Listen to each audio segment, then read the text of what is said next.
The American Brain Tumor Association is pleased to welcome you back to our webinar series.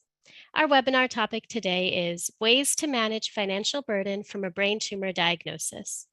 My name is Umbreen Maan, Program Manager here at the ABTA, and I'm delighted to introduce our speaker. Monica Bryant is a cancer rights attorney, speaker, and author dedicated to improving access to quality information on healthcare-related issues. She is the co-founder and chief operating officer for Triage Cancer. Throughout her career, she has provided more than 1,000 educational seminars for individuals who have been diagnosed with cancer, their caregivers, lawyers, advocates, healthcare professionals, elected officials, and the general public. Thank you so much for joining us, Monica. You may now begin your presentation.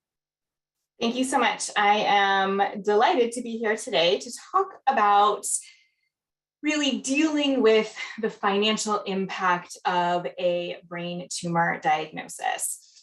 And because we only have an hour together today, I just wanted to share a little bit about my organization, Triage Cancer, so that after today, in addition to ABTA, you will have another place to go for information. So Triage Cancer is a national nonprofit that provides education on all of the practical and legal issues that can arise after a serious diagnosis like cancer. And we provide that education in a couple of different ways. We partner with our partners to put on events, and we host a few events ourselves.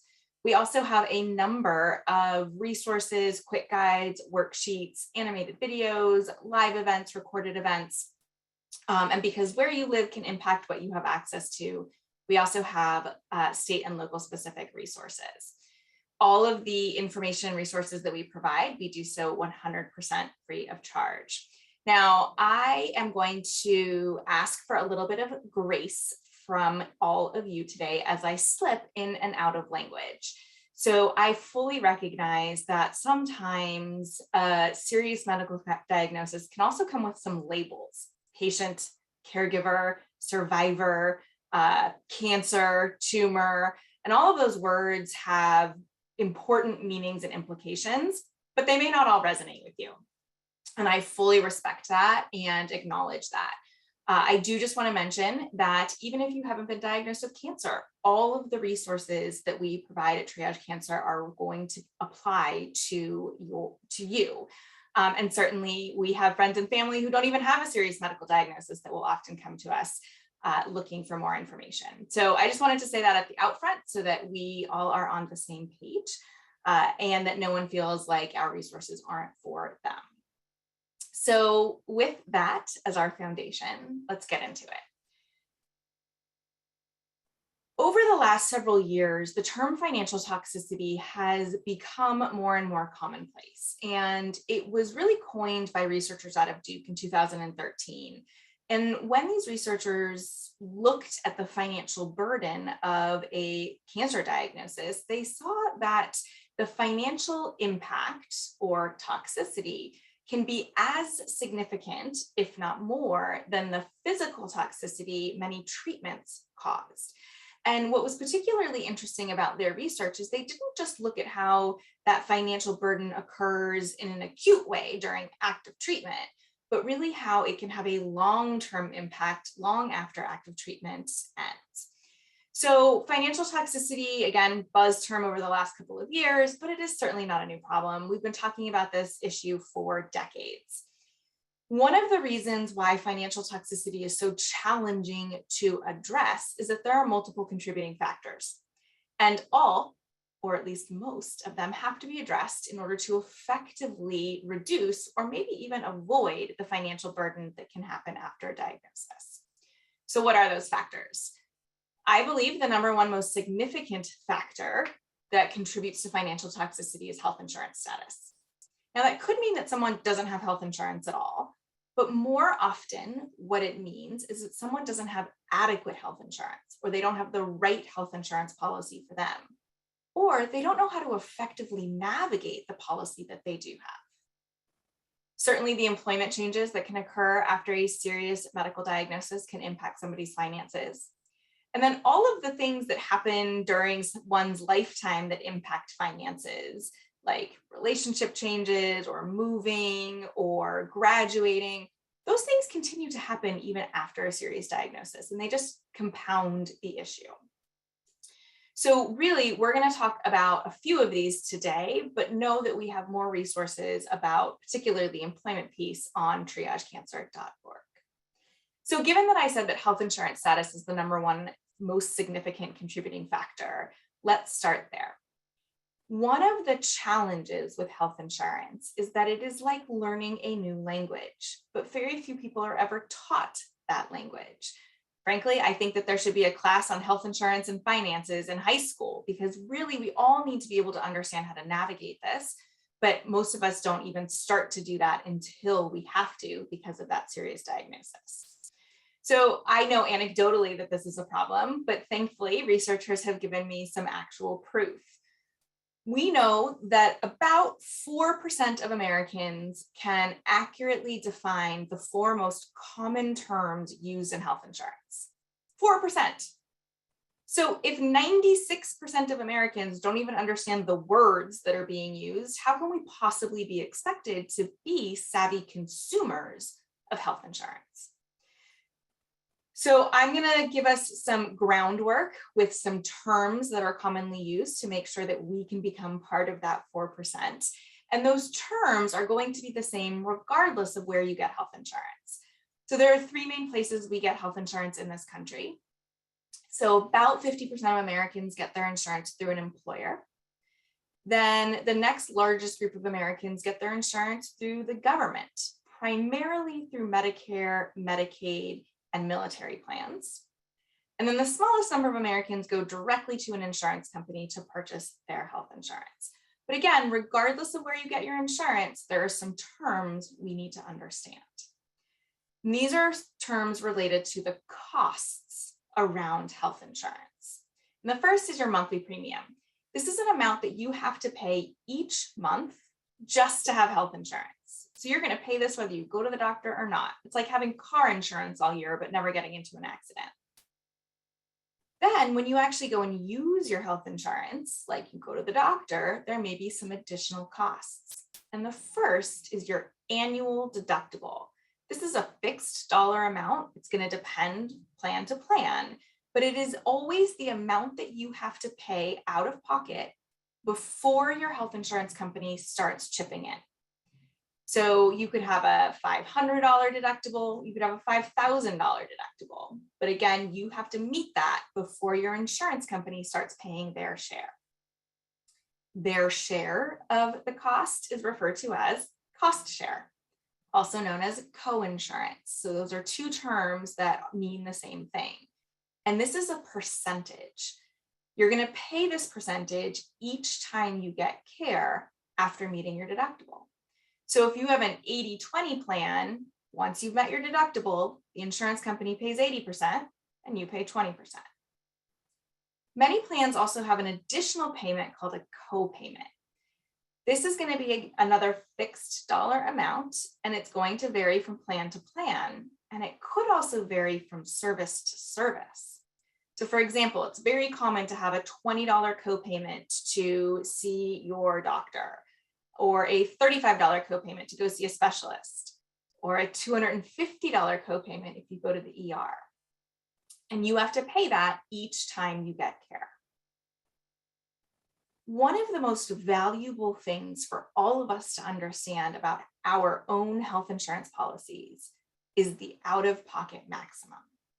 So this is a fixed dollar amount that when we meet or reach that amount, our insurance company pays 100% of our costs for medical care for the rest of the year.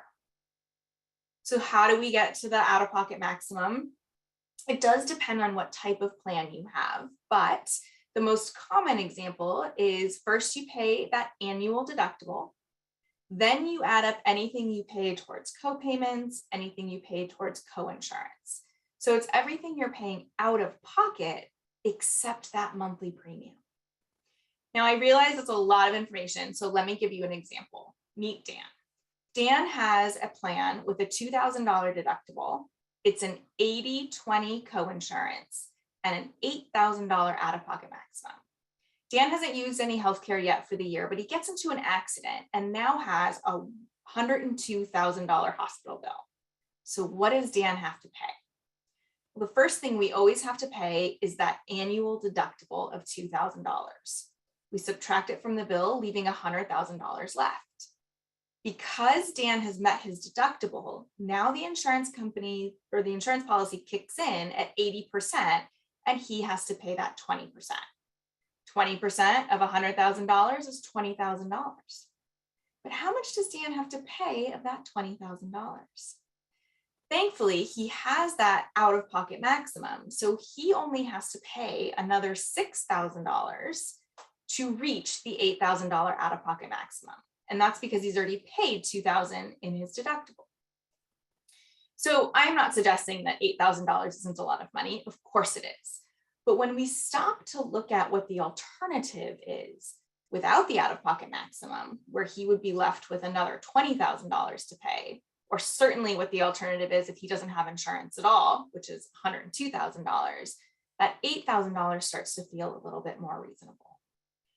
Now, if you want to hear any of that again, the terms that I just went over or this example, that's included in Triage Cancer's animated video on health insurance basics. And this video is available in English and Spanish and has closed captioning subtitles. If you understand what I've talked about so far, you can start to become a very savvy consumer of health insurance. And here's how. I'm going to give you an example using the marketplace, which is the state health insurance marketplaces through the Affordable Care Act. But this example I'm about to give you works whether you're trying to compare two marketplace plans, whether you're trying to compare between two plans your employer might offer, whether you're trying to decide, hey, do I take my employer plan or do I pick up a marketplace plan? Or even if you're trying to compare between two Medicare Advantage plans. It's the exact same analysis I'm about to teach you. So here we have three different plan options. The first is a $200 a month premium, a $6,000 deductible, and an $8,000 out-of-pocket maximum. A silver plan with a $275 monthly premium, a $2,500 out-of-pocket maximum, or excuse me, $2,500 deductible and a $6,000 out-of-pocket maximum. And then that platinum plan with a $400 a month premium and a $2,000 out-of-pocket maximum. So if I'm trying to figure out which plan is going to cost me the least at the end of the year, assuming I'm going to hit my out-of-pocket maximum, which is a relatively safe assumption when we're talking about a lot of serious medical diagnoses. But even if you aren't sure if you're going to hit that out-of-pocket maximum, you want to figure out what your worst case scenario might be. How do we figure that out? Can we just tell by looking at these numbers on the screen like this? And the answer is no, you can't. You actually have to do the math. And the way that you do the math is you take the monthly premium and you multiply it by 12, because that's how much you're going to pay in premiums for the year. And then you add the out-of-pocket maximum. And when you do that for all three plans, you can actually see that that platinum plan ends up being significantly less expensive at the end of the year. But what happens most often is people don't really understand out-of-pocket maximums and they don't know how to do this math. And so they just look at those monthly premiums and think, my goodness, how am I going to come up with $400 a month? I'm going to pick the one that's only $200. Or maybe I'm just going to go middle of the road and pick the $275. But by doing that, you could end up spending quite a bit more by the end of the year. So I think that this is such important information. I think everybody should be doing this every single year, diagnosis or not, but it is important to remember that when you are doing this, it is only going to work if you are using in-network providers. If you're using out-of-network providers, it's a slightly different math problem. We also don't just want to be looking at the costs involved. There are some other pieces of the puzzle. So it's helpful to understand what the deductible is. How much do you have to pay out of pocket before your insurance company kicks in?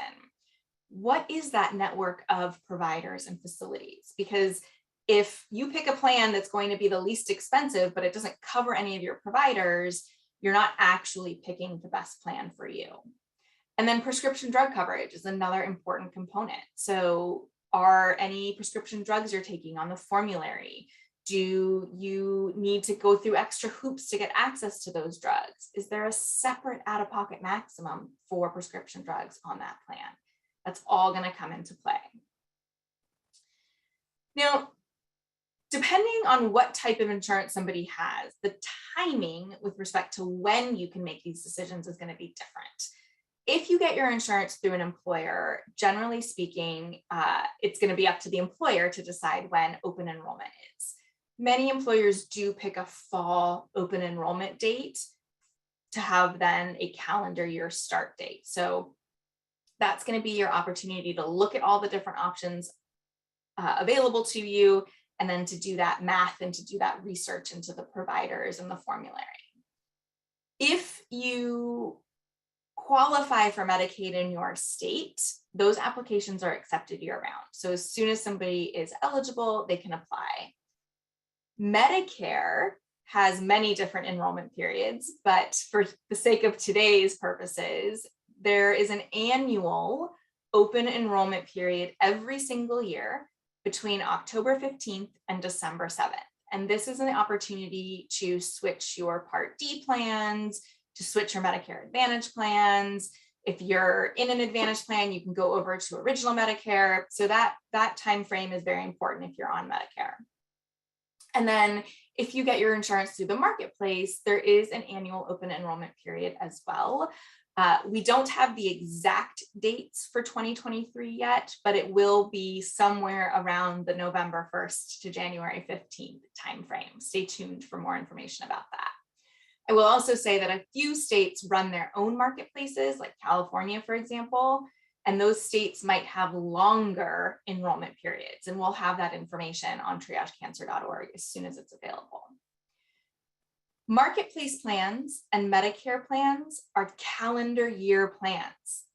So even if you pick a plan on the first day of open enrollment, the soonest that plan can start is January 1st.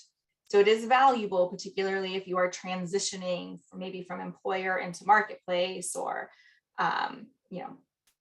somehow your situation is changing. You're going to want to make sure you're continuing any coverage you have until the end of the year, because that new coverage won't start until January 1st. Now, good news, bad news.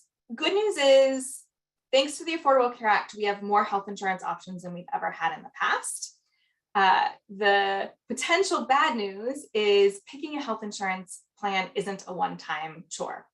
It is actually something that we need to be doing every single year. And there's a couple of reasons for that. The first is our needs may change mid-year. So if you've gotten a diagnosis mid-year and you're finding that the current insurance policy that you have isn't meeting your needs, or you can't see the providers you want to see, or you're paying a huge amount for a prescription drug that you're taking, you might have the opportunity to make changes for next year.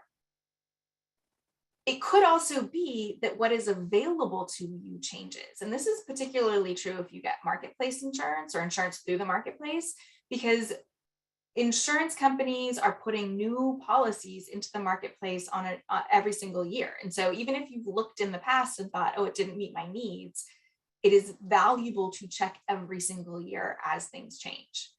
And then certainly if you are changing jobs or getting a new job, that's another opportunity to look at what's available to you.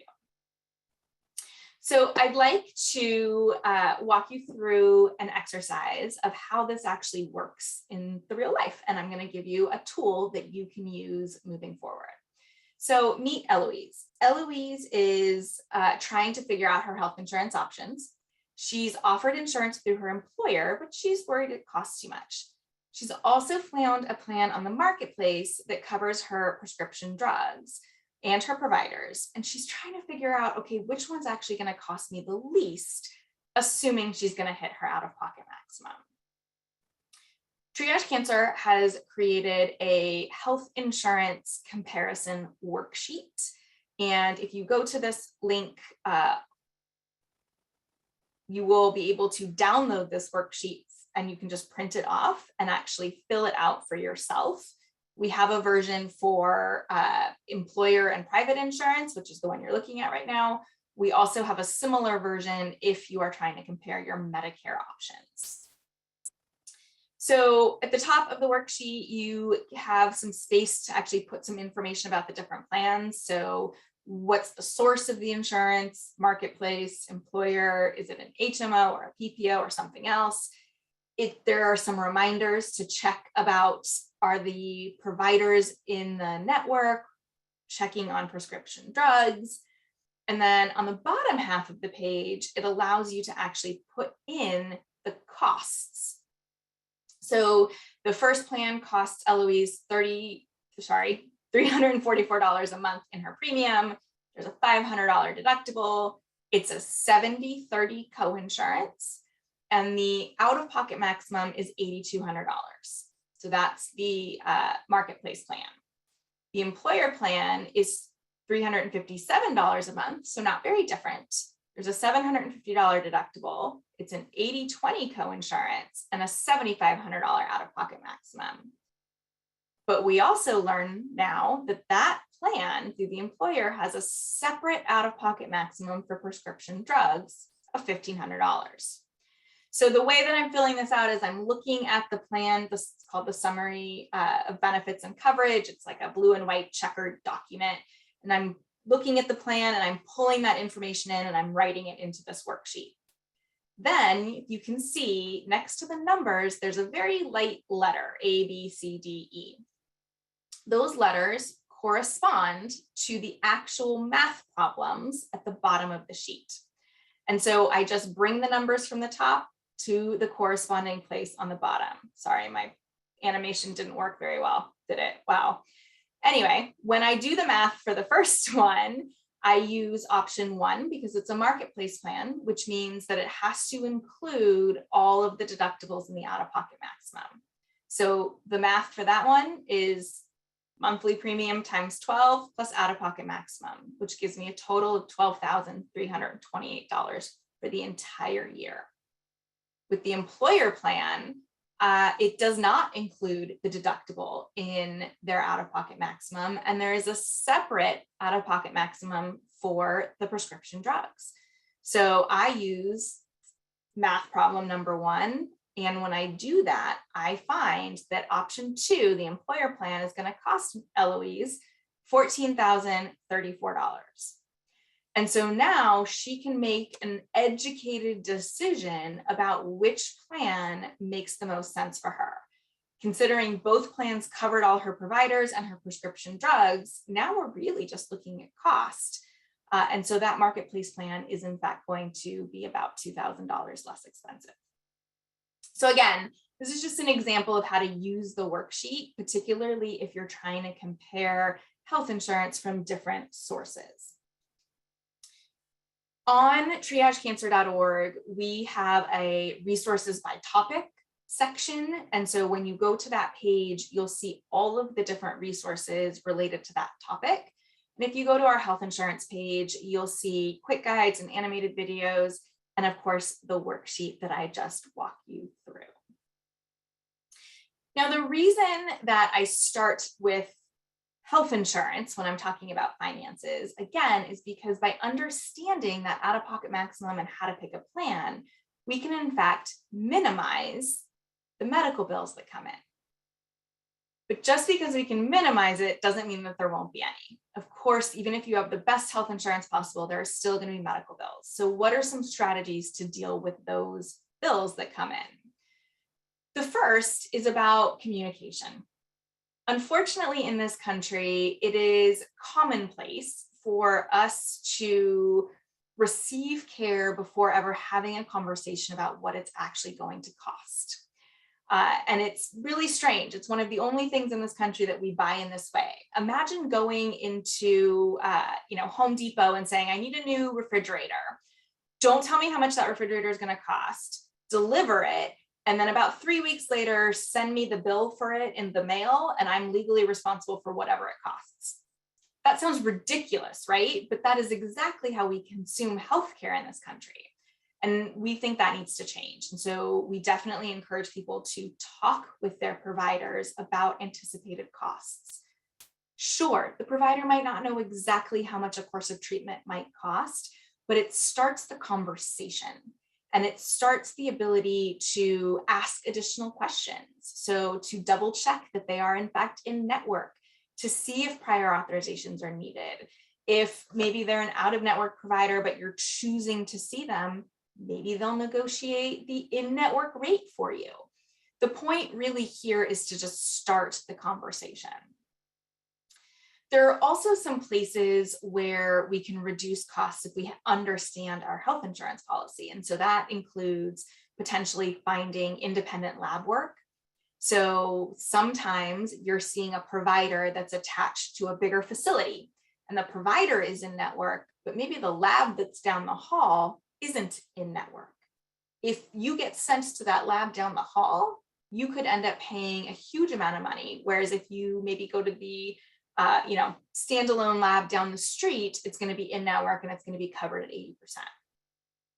The same goes for other types of tests. So I know where I live, there are lots of standalone MRI facilities, and those tend to be less expensive than sort of in a big hospital, and then the results can get sent to a provider. Whenever possible, try to group follow-up appointments, particularly if you have those co-payments. Because if you are paying $20 every time you walk through the door to your doctor's office and you end up having 3 appointments that could all potentially be lumped into one, you're now paying $60 instead of $20. And then finally, if it is possible and medically appropriate, talk to your provider about if there is a less expensive course of treatment or potentially a generic medication that you might be able to take. I think this is particularly relevant when people are taking medication for side effects and there might be more generic options. I hear often from providers, oh, I just write down the brand name because that's what I can remember. And the pharmacist will sort it out. And that's true sometimes, but not always. So again, the point here is to have a conversation that you're concerned about finances and bring those providers on as your team members to help you address these issues. Now, once you've received care, you're going to get a number of pieces of communication. So just from the insurance company, you could potentially get something that says, we've gotten a claim. Now we're processing the claim. And then finally, you're going to get your explanation of benefits, or your EOB. And this is really a key document. The EOB can look all different ways, but the telltale sign is that somewhere on it is going to say in big black letters, this is not a bill. That's a really good indication you're looking at an EOB. So what else can we find on an EOB? There's going to be some information about who the policyholder is, and if the patient is different, so maybe the policyholder is a spouse, a wife, and the husband is the patient, you're going to see that information there. There should be a summary of what's been billed by the provider, how much the insurance company is going to cover, and then the amount that you have to owe. And then there should be some information about the services you received that are being billed via this EOB. There should be dates. You're almost always going to see what's called a CPT code. If you're really lucky, your EOB might even have words describing the service that you received, but not always. So sometimes you can Google CPT codes to try to figure out what that service is. You can certainly ask your provider for clarification. The next section is about what was charged by the provider, how much the allowed amount is, and that's the amount that the provider and the insurance company have agreed upon by virtue of being a member of that network, and then how much the plan has paid. And the how much they've paid is going to depend on, well, how much have you paid towards your deductible, and have you met your out-of-pocket maximum? And then the last section is going to be what you're responsible for. A really great EOB might also have some information about how much you've paid towards your annual deductible and how much you've paid towards any out-of-pocket maximums. Now, I will fully admit not all EOBs look like this. This is sort of a gold standard. But if you do have access to your EOBs that look like this, consider yourself lucky. Now, the last piece of communication that you might get is actually going to be the bill from the provider itself. So that could be the doctor's office, the hospital, the lab. The challenge is that the communications don't always arrive in this order. Many times the providers are much faster at sending out the bills than the insurance companies are at processing your claim. And if you get a bill and you just go ahead and pay it before you get the EOB, you may actually end up paying more than you owe. And now you're in a situation where you're trying to get money back from a provider. So the general rule of thumb is to not pay any bills until you've gotten your EOB. But it can't happen in a vacuum. So if you get a bill from your provider and you haven't gotten the EOB yet, you need to call the provider and say, got the bill, just wanted to let you know I haven't gotten my EOB yet. Can you push back the due date? Or can you make a note in my file? Because if you don't communicate with the provider and the due date comes and goes, the provider doesn't really understand what's happening here. I also think that the mail piece of all of this can be daunting, particularly when you are already dealing with so much. Many people will have friends and family that leave them with the, I'm so sorry you're dealing with this. Let me know if there's anything I can do to help. You know what you can do to help? You can go through that basket of mail over there, open everything up, throw out the envelopes and the junk mail, leave me with just the things I need to look at. And if you're a really great friend, you're actually going to find the EOBs and match them to the right bill and staple it. So that all you then have to look at is the nice, neat pile where you can look at everything. Yep, I got all these things. Okay, I can pay the bill. Now, in a perfect world, that would be all you need to do, but we don't live in a perfect world. And there's a lot of mistakes in medical billing. And so it is important to check those bills for accuracy to make sure that the things included on the EOB are actually things you received. We hear all sorts of situations like a test was ordered, but you never got it, but you were billed for it instead. Or sometimes even crazy things like you're billed for 11 surgeries instead of 1 because the person accidentally hit the 1 twice. So it is sort of on us as consumers of healthcare to be checking those EOBs to make sure that they look accurate. And if you're confused by something, or if you're not sure, you're like, I have no idea if I got that test or not. I got 57 tests that day. Call the provider and ask. For some individuals, this is a lot to do on your own, and it's a lot to keep track of. It's a lot to keep track of for everybody, frankly.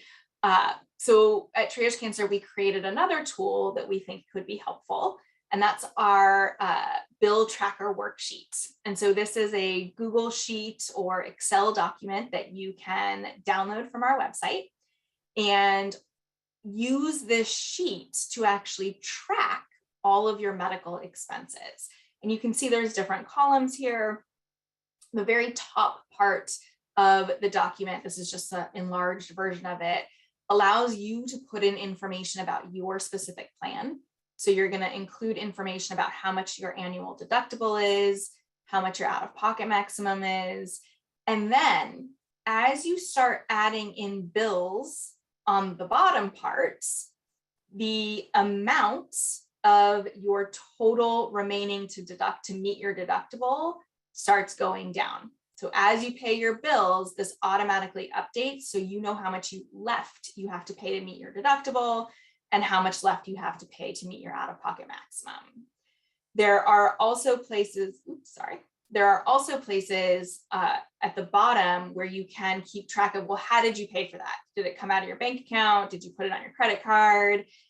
If it's something that you potentially think you might need to appeal, you can track that here. If you have a flexible spending account or a health savings account, you can track whether you've submitted that particular bill or not. So again, this is just another tool that we've tried to create to help people keep track of all of this. Because what we see happening is that someone may have met their out-of-pocket maximum, but then they go to their next doctor appointment and the lovely person at the front desk asks for the usual $30 copayment. And if you haven't kept track, you're going to pay that $30 when maybe you didn't have to. Hopefully, eventually you'll get it back, but you might not. And it's now $30 out of your pocket that you could use for other things. So I mentioned denials. Unfortunately, it is very likely that somewhere along your continuum of care, you will experience a denial from your health insurance company. And I say that because we know approximately 200 million health insurance claims are denied each day. The good news is, as consumers, we don't necessarily have to take no for an answer. We have the opportunity to appeal. Now, the specifics about how to appeal those denials are going to depend on the type of plan you have. And while I'm not going to go into all of this today, know that if you go to cancerfinances.org and click on appeals, you will be able to actually sort the information about how to appeal based on the type of health insurance that you have. But let's just say, for the sake of argument today, you have an insurance policy through the marketplace. In that case, you are going to have generally two opportunities to appeal. The first is referred to as an internal appeal. And this is where you go back to the insurance company and you ask them to reconsider. You can appeal even before services have been provided, if you've asked for a prior authorization and that's been denied, or after services have been provided. So depending on whether it's a prior authorization denial or you've already gotten the service, the timing of all of this will change. But sometimes we need an answer sooner than 30 days or sooner than 60 days. And in that case, you can actually file what's called an expedited appeal or an urgent appeal. And then the insurance company has to give you an answer within 72 hours. But if you've gone through the internal appeals and the insurance company is still saying, no, we're not going to cover that, thanks to the Affordable Care Act and another law called ERISA, we now have the opportunity to file what's called an external appeal. And this is where we go to an independent entity and ask them to look at all of the information and decide whether or not the insurance company should have covered that appeal. The decision of the external appeal is in fact binding. Now, here I am telling you that there's another thing that you have to do, and I recognize it as another thing to put on the plate of people who are already dealing with so much. But I will tell you that in almost every situation, it is worth the effort to try. And here's why. Somewhere between 40 and 60% of all appeals are decided in favor of the patient. So that means roughly that about 50% of the time when the insurance company is saying no, they're getting it wrong. And when we talk about dealing with the financial burden of a diagnosis, this is a really important piece of the puzzle. But again, there's a timing requirement. So you only have 4 months after that final internal denial to appeal externally. Again, if it is urgent, then you can also file your expedited appeal and get an answer within 72 hours. The rules are slightly different if you have a different kind of employer plan, but as I mentioned, we have all those details on our website. Once you understand the process and the timing based on the type of plan you have, the next piece is understanding why something was denied. And oftentimes things are denied because they're receiving a drug off label, or the plan says that the individual isn't eligible for the benefit. So maybe there's a screening requirement that gets paid for if you're a woman, but you're a man, and there's a reason why your doctors want you to have a particular screening done.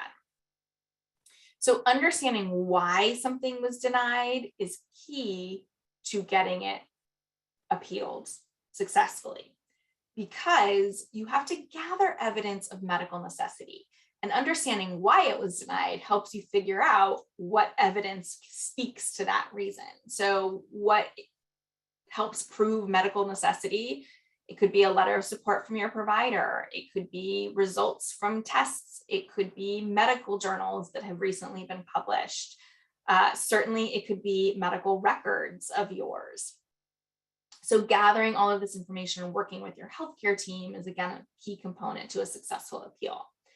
Now, there are a lot of hurdles when it comes to appeals, and one of them is staying organized. I don't recommend that you use the Post-it note method to keep track of all the conversations you need to have, the people you talk to, the action items.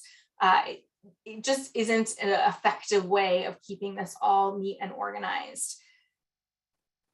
Using something like our health insurance appeals tracking form can be very helpful to kind of keep track of dates and to do action items. Because as I mentioned, if you miss that time frame to file your appeal, there really isn't anything that can be done. This is another opportunity to delegate to friends and family. So you want to know what you can do to be helpful? Can you sit on the phone with me while I talk to my insurance company and get some more information? Or you can sit on the phone with me while I call my healthcare provider and talk to them about the types of evidence they're willing to help me gather. Another hurdle is this idea of peer review, which is where the insurance company hires a doctor to speak with the prescribing doctor. And there's many challenges, but one of those challenges is really that people tend to think that is the same thing as an external appeal, when it really isn't. It's just another step in the internal appeal. And then finally, the last hurdle is knowledge. Not enough people are appealing their denied claims. So this is data just from the health insurance marketplaces that showed us in 2019, less than 0.2% of denied claims were ever appealed. That means 99.8% of the claims that were denied never got appealed. But remember, I told you about 50% of the time when the insurance company says no, they're getting it wrong. So this appeals process is a missed opportunity in the discussion around coping with the financial burden of a serious medical diagnosis, which is why I spend the time talking about it. And it's why we have so many resources specific to appealing health insurance denials. Now, I know that this is a lot to do, and even if you have very well-intentioned friends and family, you might need some professional help. We have a partnership with an organization called CoPatient that can do professional bill reviewing and help with appeals and sometimes negotiate payment plans. Typically, they do charge for their services, but by virtue of being partnered with Triage Cancer, they are providing our constituents with a year of free services. There's really there's no catch to it. You just have to sign up using this exact link. Now, I've mentioned staying organized a few times, and unfortunately, it is key to many of these issues. So this is not our great organizational system. So what is? Doesn't matter. It's the system that works for you. So file folders, a 3-ring binder, electronic files, pictures, a pre-built planner. It does not matter, as long as it's one that you can continue to use and make sense to you. The reason I talk about staying organized with respect to financial information is because depending on your situation, you might need some of that information to file appeals. It could also be that some of the expenses you're already paying could be tax deductible, but you're going to need those records in order to avail yourself of those tax deductions. I also think that with all of these pieces and the financials, sometimes it is really hard to stay on top of it. So the name of the game here is streamlining and simplifying. Again, there's lots of different options to do that. So if you are struggling with staying on top of those sort of monthly house bills, setting up automatic bill pay or using the bank's online system can be really effective. I tend to like that because when I think like, oh, gee, did I pay the water bill? All I have to do is log on to my bank and I can see right there, oh yes, I paid it on the 14th, I'm good. Or gee, I don't see it, I probably should pay it. You can also use some sort of checklist or spreadsheet. There are literally thousands of templates out there on the internet that you can find. You can use a pen and paper. It doesn't really matter as long as it works for you and there's one place you can go to keep this information. Now, for people who are really struggling or just need that extra helping hand, there is a legal document called a financial power of attorney. And this can be somebody that you trust who you are giving the legal authority to make financial decisions on your behalf. So that could be paying your bills or negotiating with a healthcare provider. It is a legal estate planning document. It is not a substitute for a will, but we do have a 50-state toolkit on estate planning at triagecancer.org. So you can find your state, and then you will actually be able to see the forms that you need to create this power of attorney. Now, if you are having trouble paying your bills, please be empowered to negotiate. It is helpful to negotiate before unpaid bills are sent to collection agencies, because once they're sent to collections, it becomes a little bit harder, a lot harder, for that creditor to make some concessions. But before it goes to a collection agency, there's all sorts of things you could ask for. Just more time to pay it off. Maybe you can negotiate a payment plan or accept a lower lump sum payment to erase the debt. If it's a medical provider, maybe they're willing to write off a portion of your bill. This happens with all sorts of creditors, student loan companies, landlords, as well as medical providers.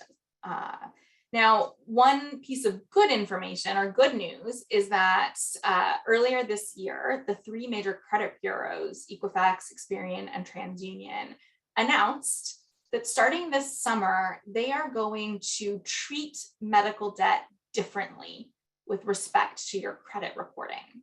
So once you've paid your medical debt, it will no longer be included on your credit report. So it's not going to follow you for 7 years. And there's going to be an opportunity to have more time to pay that bill before it shows up on your credit report. So this just gives you a little bit of breathing room with respect to medical debt impacting your credit. Now, we have all sorts of resources on our website. I've talked about a few already. One of those resources is, in fact, a module on cancer finances that provides some information around financial assistance. But there is a reason why financial assistance doesn't come up until 12 minutes before I'm supposed to stop talking. And that is, there just isn't enough financial assistance to solve all the problems. And so we want people to recognize that there are some other tools and methods to avoid medical debt and to avoid financial toxicity. And then that financial assistance doesn't have to solve as much. Now, a couple of pieces here. Crowdfunding has become increasingly more popular over the last couple of years, but there are some downsides too that we want people to be aware of. A major downside that many people don't think about is that if you are receiving any sort of programming that you have access to based on your income or asset level, like Medicaid or SSI or student aid, and you get an influx of cash from a crowdfunding campaign, that could actually jeopardize your access to those programs. There are a few workarounds that we've outlined in our quick guide to crowdfunding. So I encourage you to check that out if you're thinking about launching a crowdfunding campaign. We also have a partnership with Needy Meds that provides a drug discount card. And so this is an opportunity to show this drug discount card to your pharmacist and ask, how much would my prescriptions cost if I were using this card rather than my health insurance?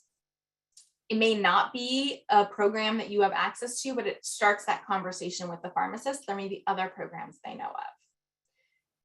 Other financial assistance comes from a number of places. So there are local, state, community organizations, there are cancer-specific organizations, there are brain tumor-specific organizations, there are some private programs. There are also some programs specific to accessing prescription drugs that are available on a prescription drug module. And then there are some programs that were created in response to the pandemic that may provide you with some relief, even if the reason you need the relief isn't directly related to COVID. The challenge with all of this is it takes quite a bit of legwork. As of yet, there isn't an easy solution to searching out and applying for the various financial assistance options. We have, as I mentioned, created that module on cancer finances where you select the type of topic or the category of financial assistance you'd like to investigate, and then you'll see a listing. So then you have to kind of read through the various listings, see what the program's eligibility requirements are, and then submit the individual applications. And so again, when we talk about enlisting friends and family, this might be a good option. I will also say to you that things change, funds open, funds close. And so it is sort of another thing that kind of has to be done on an ongoing basis. Now, I was asked to also share 2 ABTA specific resources. So the Care Line is a phone and email service staffed by professionals who can answer your questions around brain tumors and navigation support. And so I've provided the phone number and email address for you there. ABTA Connections is an online support community that you can tap into. And then ABTA also has a listing of a number of financial assistance resources as well on their financial assistance page. Now, I'm going to open it up to questions, but I also know in our limited time, I might not get to all of them. So before I do that, I just wanted to share Triage Cancer's legal and financial navigation program. This is an opportunity for anybody, an individual diagnosed with cancer. And I will tell you, you don't actually have to be diagnosed with cancer. We talk to people with all sorts of medical conditions. You are all welcome to reach out. Caregivers can reach out either to learn more about their own rights as a caregiver or on behalf of the person that they are caring for, or healthcare professionals can reach out on behalf of their patients. All you have to do is fill out a form on our website. You will get an email with a link to schedule a call, and then you'll be able to talk with one of our trained staff, many of whom are attorneys. On the legal and financial navigation program, we will gather some pertinent information from you, like where you live and your income and what you're struggling with. And then we will spend the time to explain the various options and programs you might have access to. We will provide you with up-to-date, accurate information for your situation, and then we will empower you to take those next steps that you need to take. So I just wanted to leave you here just in case we don't get to your question, that you know that in addition to ABTA, Triage Cancer's navigation program might be a resource for you, if not now, potentially in the future. So with that, I'm happy to take any questions. Thank you so much. Just as a reminder, if you have a question that you'd like to ask, please type and submit it using the Q&A button on the bottom of your screen, and we'll answer questions as time allows. So one of the questions we have here, Monica, is asking if you can please elaborate a little bit more about in-network and out-of-network and how this can impact a patient's deductibles and their out-of-pocket costs. Sure. So most insurance policies have a network of providers that have agreed to be part of the network. And by virtue of being part of that network, they're agreeing to accept the allowed amount or the contracted amount for any services they give to patients that have that health insurance. And so each policy handles this a little bit differently with respect to the costs. So typically, insurance companies will only count payments that you make towards in-network providers towards your out-of-pocket maximum. So what I'm saying when I say it's important to understand your out-of-pocket maximum and how it works for your plan is that you need to know what that math problem is for your plan. Does it include in-network only? Does it include out-of-network? Does it have a separate out-of-pocket maximum? So if you go to out-of-network providers, there's a different out-of-pocket maximum. So that information, if you're trying to figure out, well, where do I figure that out is going to be on that summary of benefits and coverage, or the SBC. And you usually get that during that open enrollment time when you're making those choices. But if you aren't sure what that math problem is, I would absolutely recommend that you call the customer service phone number on the back of your card and ask that question. What gets counted towards my out-of-pocket maximum? Thank you so much for that answer.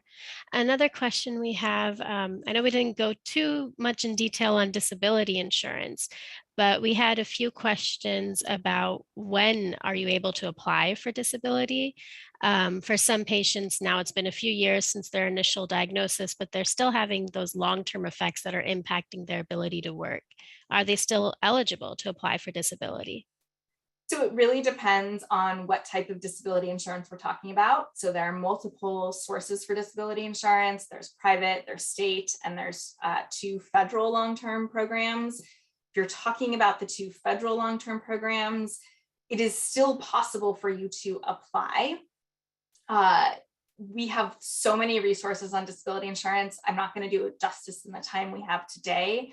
But what I would say is if you're trying to figure out, well, should I apply or is it too late or what are the steps, please reach out to the navigation line so that we can walk through what you have access to and give you some more information about if you are still going to have a waiting period or if you've exhausted that or all those pieces of the puzzle. But there isn't like a it's too late now situation. As long as your disability is keeping you from working, you will likely have access to those programs. Thank you. Another question we have here is, are you able to change your plan if you've already enrolled in a marketplace insurance plan, but now you find that the doctors that you wanted to be seen by are not in network? Are you able to change your plan and how does that work? So we have the opportunity every single year during open enrollment to change our plans. But as I've mentioned, the new plan wouldn't start until January 1st. There might also be another opportunity to change your plans if you've had a life-changing event. So I know there's a question about moving states. That typically is a life-changing event that would in fact trigger what's called a special enrollment period, where then you can enroll in the marketplace in the new state. But for the original question, which was, I was told these people are in network, but they really aren't, that gets a little bit trickier. There are some exceptions, particularly if you can show that you were misled. If it is a marketplace plan, I would definitely recommend reaching out to the marketplace itself. So healthcare.gov has a contact us, and you can figure out, particularly if you have one that's run by the federal government, they should be able to walk you through potentially appealing and being able to enroll in a new plan. Thank you so much for sharing that insight and process. Another question we have is from someone who has a primary and secondary insurance. Can you explain how it's determined which out-of-pocket maximum is being met for them to pay? So what typically happens is that once the out-of-pocket maximum is met for the primary insurance, that primary insurance is responsible for 100% of your healthcare costs moving forward for the rest of the year. And the secondary insurance doesn't actually come into play once that's met, unless you are maybe seeing a provider that isn't in network for the primary insurance. Then you would want to have it billed to the secondary insurance. So having 2 insurance policies can be really fantastic with respect to coverage.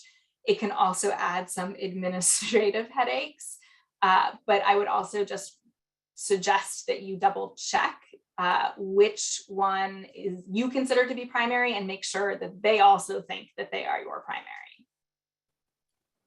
Thank you so much. I know we have a couple more questions, but unfortunately that is all the time that we have for today. Monica, if you have some time, I encourage you to type any responses that you're able to. But I just want to thank you once again, Monica, for your wonderful webinar presentation and for taking the time to share your insight with our audience. Thank you for having me. I also want to give a special thank you to each and every one of you for joining us and for sharing your questions. We hope that you found this webinar to be informative and beneficial. Aside from our educational webinar series, the ABTA has a variety of programs that help support patients and caregivers throughout their experience. For more information about ABTA's programs, events, and services, please visit the ABTA website at abta.org. Call the ABTA Care Line at 1-800-886-2282 or send us an email at info@abta.org.